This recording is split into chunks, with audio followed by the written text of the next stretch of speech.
एक मेंढक अपने 3 बच्चों के साथ जंगल में नदी किनारे रहता था।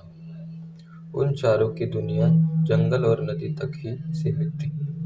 बाहरी दुनिया से उनका कोई वास्ता नहीं था। खाते पीते बड़े आराम से और मजे से उनका जीवन कट रहा था। मेंढक हष्ट पुष्ट था।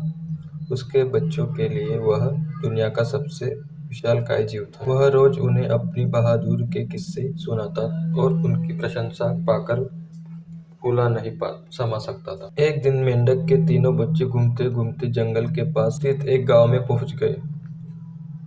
वहां उनकी दृष्टि एक खेत में चरते हुए बैल पर पड़ी।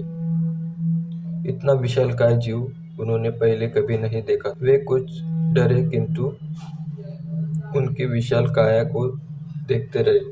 तभी बैल ने हुंकार भरी और मेंढक के तीनों बच्चे डर के मारे उल्टे पांव भागते हुए अपने घर आ गए। बच्चों को डरा हुआ देखकर अब मेंढक ने कारण पूछा तो उन्होंने विस्तार पूर्वक बैल के बारे में बता दिया। इतना बड़ा जीव हमने आज के पहले कभी नहीं देखा। हमें लगता था कि दुनिया का सबसे बड़ा विशालकाय जीव आप ही है। अपने बच्चों की बात सुनकर मेंढक को बुरा लगा। उसने पूछा, वह जीव दिखने में कैसा था? उसके 4 बड़े बड़े पैर थे, एक लंबी सी पूंछ थी, 2 नुकीली सींग थे। शरीर तो इतना बड़ा कि आपका शरीर उसके सामने कुछ भी नहीं, बच्चे बोले। यह सुनकर मेंढक के अहंकार को जबरदस्त ठेस पहुंची। उसने जोर से सांस खींची और हवा भरकर अपना शरीर फुला लिया। फिर बच्चों से पूछा, क्या वह इतना बड़ा था? नहीं, इससे भी बहुत बड़ा, बच्चे बोले।